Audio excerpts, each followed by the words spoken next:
गावातल्या लोकांकडे भीक मागताना संकोच नाही वाटत तुम्हाला?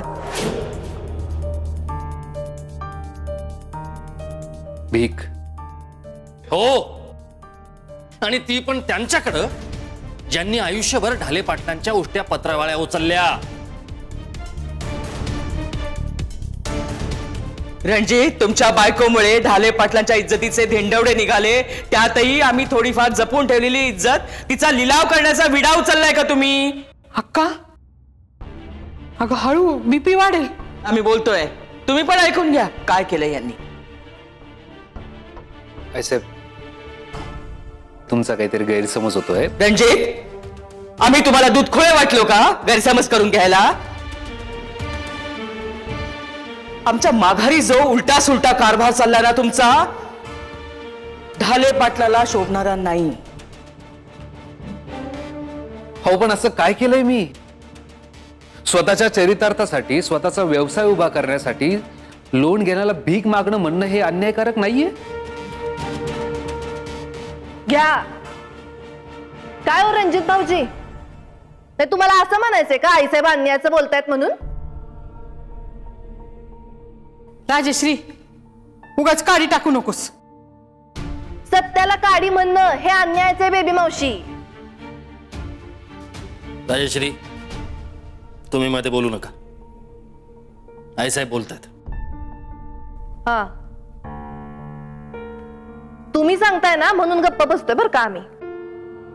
आईसाहेब, लोन, सॉरी, तुमच्या भाषेत भीक, पोटासाठी भीकही मागू नको असं म्हणणं आहे तुमचं? काय शब्द वापरताय तुम्ही रणजित? पोटासाठी? ढाले पाटलांनी भीक द्यायची असते, मागायची नसते. आणि तुम्ही काय तुमच्या 7 पिढ्या बसून खातील एवढं कमावून ठेवलंय ढाले पाटलांनी. त्यावर मी केव्हाच पाणी सोडलंय, त्याचं कारण तुम्हालाही चांगलंच माहिती आहे साहेब. आणि त्यातलं एक छदाम जरी घेतला नाही साहेब, तर माझ्या स्वाभिमानाच्या ठिकऱ्या उडतील, ठिकऱ्या. स्वाभिमानाच्या ठिकऱ्या? तुमची मेमरी दगा देते तुम्हाला रणजित. त्या ठिकऱ्या केव्हाच उडाल्या, जेव्हा तुमच्या बायकोच्या कृपेने आपल्या घरातल्या सगळ्यांच्या हातात बेड्या पडल्या आणि तुमची वर्दी गेली. इनफ.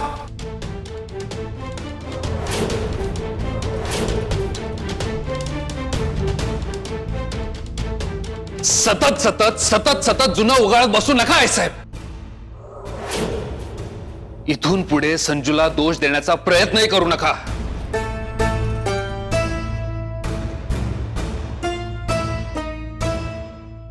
अहो,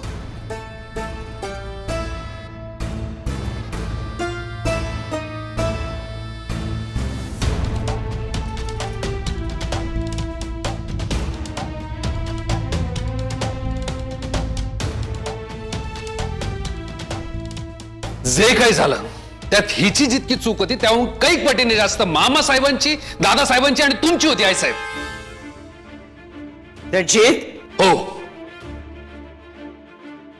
तुम्ही माझ्या लग्नाचा लेखी कॉन्ट्रॅक्ट करून जो सौदा केला होता तो फसला, म्हणून मला हिच्याशी लग्न करावं लागलं आणि तिला ही सगळी लपवाछपवी.